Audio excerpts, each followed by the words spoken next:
Ipinag-utos na rin ang suspensyon ng klase sa lahat ng paaralan sa Bangsamoro Autonomous Region in Muslim Mindanao o BAR.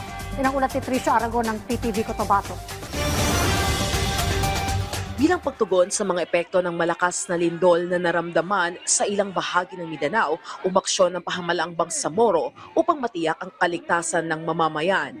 Ipinag-utos ni Interim Chief Minister Abdul Rauf Makakwa ang pansamantalang suspensyon ng klase sa lahat ng paaralan at operasyon ng mga tanggapan ng pamahalaan sa loob ng Bangsamoro Autonomous Region in Muslim Mindanao o BAR. Nagsagawa rin ng inspeksyon ang Ministry of Public Works sa iba't ibang pasilidad at infrastruktura sa rehiyon upang matukoy kung may mga napinsala.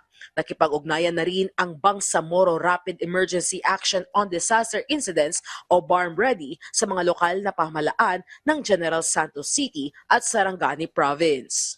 Nagsagawa na rin po tayo ng coordination dito sa Bangsamoro Ready at ng Ministry of Public Works para inspeksyonin yung mga opisina at mga ibang public buildings dito sa farm government. Inutusan na rin po tayo para makipagdaupang palad sa EOC ng Gensan at Sarangani at tingnan din ang sitwasyon kung ano ang pwedeng may tulong ng Bangsamoro government. Nakahanda rin ang mga kawani ng BARM Ready na maghatid ng kinakailangang tulong sa mga apektadong komunidad.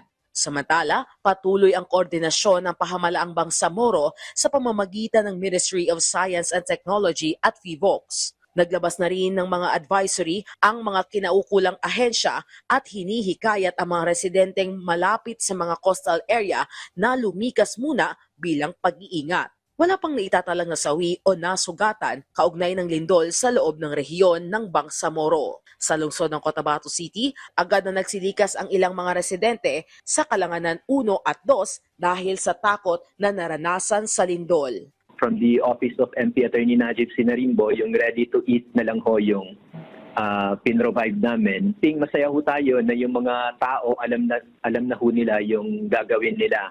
Masaya ho tayo na natututunan na nila yung preemptive evacuation. Para sa Integrated State Media, mula dito sa PTV Cotabato Regional Center, Tricia Aragon para sa Bayan.